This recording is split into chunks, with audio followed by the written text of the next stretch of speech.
waraana bilisummaa Oromooti.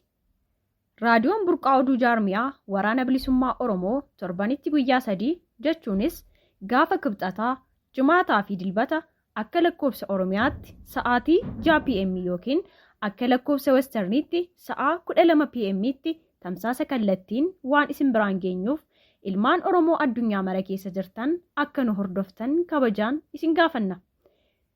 Kana malees tamsaasa kallattii keenyaan alatti karaa toora YouTube'ii Ejensii Tajaajila Burqaa Oduu Jaarmiyaa Waraana Bilisummaa Oromootiinis nu argachuu dandeessu. Ejensii Burqaa Oduu Jaarmiyaa Waraana Bilisummaa Oromoorraa. Yooyyaa akkam jirtu dhaggeeffattoota keenya raadiyoo Burqaa Oduurraa oduu guyyaa har'aaf qopheeffanne isinitti hima an Urjii Sabaati. Baha Shaggar keessatti barii barraaqan magaalota 3 keessaa waboon itti roobsee ari'ee jiraachuun dhaga'ame. Humni inni aangoorraa ka'ee gullisootti birmannaaf fiigaa ture bakka addaa Kobora jedhamutti guutummaa guutuutti haleelamee jira. Duula cichoomina kaayyoon bakkoota hedduutti injifannoon boonsaa galmaa'ee akka jiru maddeen keenya raadiyoo Burqaa Oduutti himaniiru. Dararaan uummataa itti fufee jiraachuun beekame. Godina Horroo Guduruu Wallaggaa onaalee adda addaa keessatti piipiin kaadiree ishee bobbaasuun soba ishee sabbarte barsiisotaan marii qabna jettee waamtee gaafa muddee 21 bara 2024 mana barumsaa keessatti walitti qabuun soba itti afuufaa oolaniiru. Haaluma kanaan mootummaan jijjiirama inni fide abaa'oo biyya alaa gara biyyaatti galchee karaa nagaa siyaasa hirmaachaa jiru. Qamadii oomishuun gara biyya alaatti ergineerra. Waboon karaa nagaa galee qabsaa'uuf leenjiirra jira. Kooliidarii magaalaa lafa qabsiisuu nageenya gandaaf aanaa hunda keessatti mirkaneessinee misoomsaa jirra. Biyya kana guddisuuf marii biyyaalessaa hundi keessatti hirmaate geggeessaa jirra yommuu gama mootummaan jedhan gama barsiisotaatiin gaaffileen ka'an miseensonni waraana bilisummaa Oromoo kana dura galan eessa jiru? Barsiisaan milishaa ta'ee galgala dhaabbachaa bulee qulqullina barnootaa mirkaneessuun ni danda'ama. Kooliidariin godina kanaa boolladhammoo karaan nuti qabnu hoo boolla namni keessa bu'ee cabuudha kan jedhu. Qaala'insi jireenyaa amma jiruyyuu waraana biraa bana. Mootummaan barsiisaa hojiin malee jireenya keenya ilaalaa hin jiru. Nu immoo jiraachuu dadhabneerraa fi mootummaan afaan malee gurra ittiin nama dhaggeeffatu hin qabu kan jedhu gaaffileen gama barsiisotaa irraa ka'ee jira. Naannoo Oromiyaa bakkoota adda addaatti humnoonni mootummaa sarbamiinsa mirga namoomaa hamaa raawwachaa jiraachuun ragaaleen adda addaa ba'aa jiran agarsiisan. Humnoonni mootummaa milishotaa fi raayyaan ittisa biyyaa ajjechaa fi reebicha hamaa dubartoota dabalatee qaamota hawaasaa adda addaa irratti yoo raawwatan viidiyoon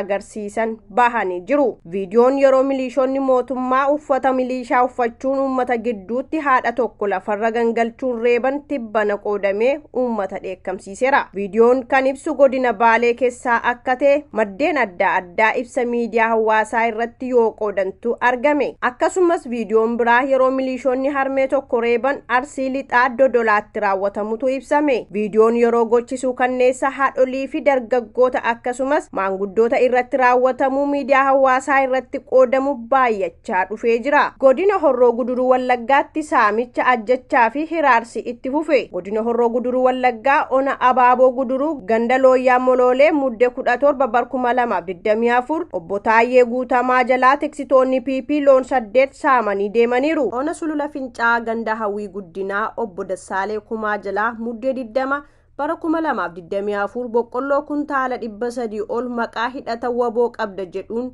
ergamtoonni sirnichaa saamaniiru. Ona Horroo ganda Rifeentii Gabar muddee 17 bara 2024 obbo Jiraa Hulluuqaa jalaa finxaaleeyyiin Amaaraa faannoon loon 3 saamanii deemaniiru. Godinuma kana ona Sulula Fincaa ganda Hawwii Guddinaatti obbo Fiqaaduu Hambisaa jalaa muddee 17 bara 2024 boqqolloo kuntaala 480 saalixii kuntaala 20 fi xaafii kuntaala 8 saamanii jalaa deemaniiru. Obbo Magarsaa Booree jalaa muddee 17 bara 2024 boqqolloo kuntaala 300 jalaa saamaniiru. Obbo Masgabuu Abarraa jalaa muddee 17 bara 2024 boqqolloo kuntaala 200 jalaa saamanii deemaniiru. Godinuma kana ona Abaaboo Guduruu ganda Kootichaa Moloolee muddee 16 bara 2024 obbo Shimee Amantee jalaa mana qabeenyaa hundaa wajjin hidhata waboo qabda jechuun gubanii deeman. Akkasumas godinuma Horroo Guduruu Wallaggaa ona Horroo Bulluq ganda Haroo Aagaat nama maqaan isaa obbo Dassaalee Alamuu jedhamu jiraataa Onaa Jaardagaa Jaartee ganda Diimaa Jokkee kan ta'e osoo magaalaa Saqalaatii fira dubbisee deebi'u ati fuula haaraadha wawootuu si ergeera jechuun milishoonni PP ajjeesanii gataniiru. Akkasumas Ona Sulula Fincaa'aa ganda Hawwii Guddinaatti torban tokko dura nama maqaan isaa obbo Yoosef Qannoo jedhamu ajjeesanii boqqolloo kuntaala 350 maatii isaa jalaa fudhatanii deemaniiru. Odeessa biraan ammoo godina Horroo Guduruu Wallaggaa Ona Horroo ganda Rinfeetii Gabaritti milishaan faannoo of ijaaruun uummata keenya irratti doorsisa hamaa raawwachaa jirti. Ona Amuruu bakka Dinkii Gurraa, Habajaattee, Laamuu, Hoofii, Shaakkataa, Saammoo, Jaboo, Doobbaa fi Rigatee jedhamutti faannoon walleenjisaa fi akkasumas uummata buqqisuuf qophiitti jiraachuu maddeen keenya bakkichaa nuuf himaniiru. Hafuursi loli kaayyoon jenne geette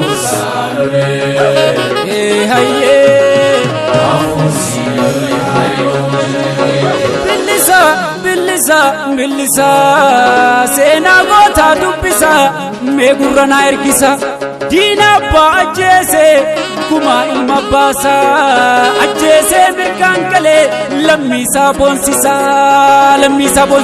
hafuursa hafuursi loli kaayyoon jenne geette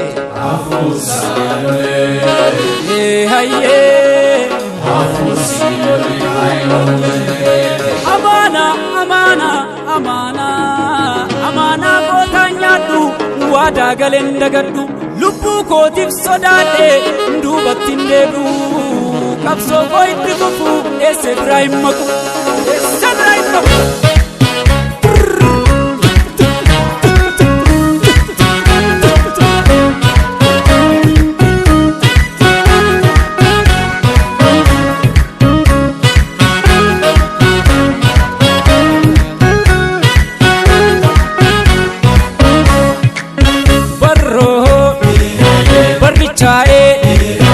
Oromoon dhiiga tokkicha warri dheesseen beeyne dhufe hayyen Oromoon dhiiga tokkicha warri dheesseen beeyne dhufe qerrichaa'ee Oromoon dhiiga tokkicha warri dheesseen beeyne dhufe hayyen Oromoon dhiiga tokkicha warri dheesseen beeyne dhufe akaakayyuu kiyya goota malna goota hayyen Oromoon dhiiga tokkicha warri dheesseen beeyne dhufe wareegeenni na falataa yoo baqataa hayyen Oromoon dhiiga tokkicha warri dheesseen beeyne dhufe takka diinaan jilbiinfalli yoo marka kenne hayyen Oromoon dhiiga tokkicha warri dheesseen beeyne dhufe lubbuu ofii irratti kennee gadi hin jenne hayyen Oromoon dhiiga tokkicha warri dheesseen beeyne dhufe hin kabachiisa daangaa koo akka baakoo hayyen Oromoon dhiiga tokkicha warri dheesseen beeyne dhufe hin gurguruu lafaaf lafee abbaa kan koo hayyen Oromoon dhiiga tokkicha warri dheesseen beeyne dhufe qerrichaa'ee Oromoon dhiiga tokkicha warri dheesseen beeyne dhufe Oromoon dhiiga tokkicha warri dheesseen beeyne dhufe warri dheessee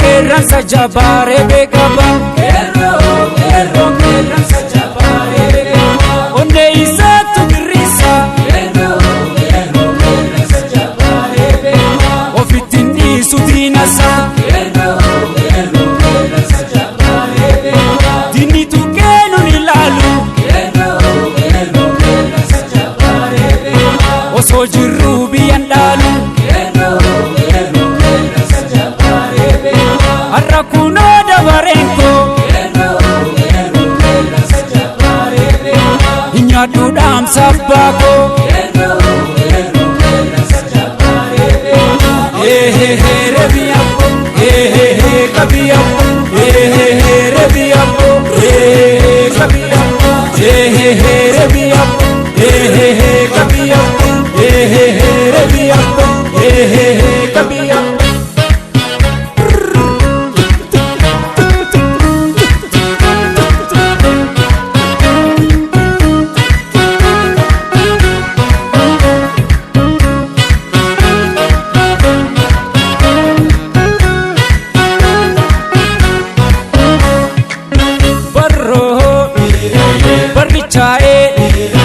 Oromon dhiiga tokkicha warri dheesseen beeyne dhufe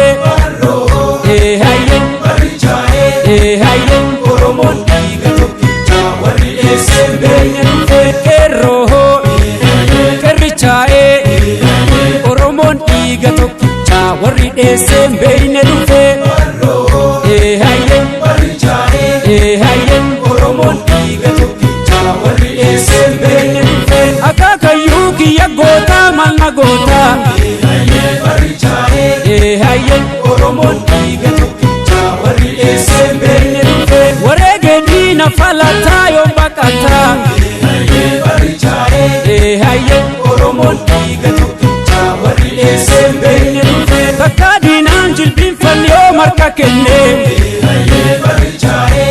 hayyen Oromon dhiiga tokkicha warri dheesseen beeyne dhufe lubbuu ofii irratti kennee gadiin jenne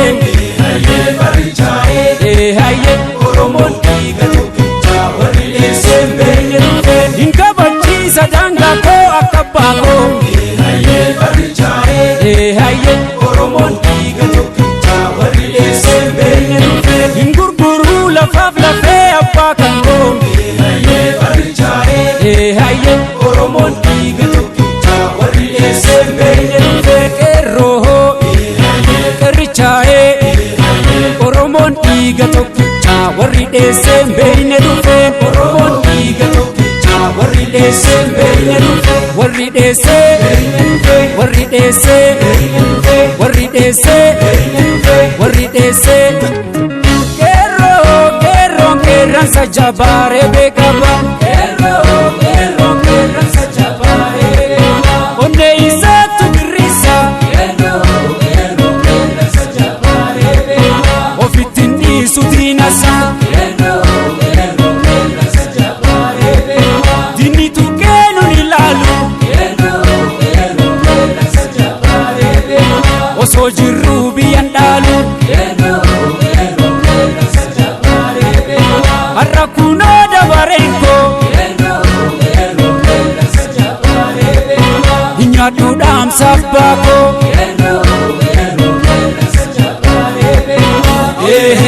Rebiambo, Kabiambo.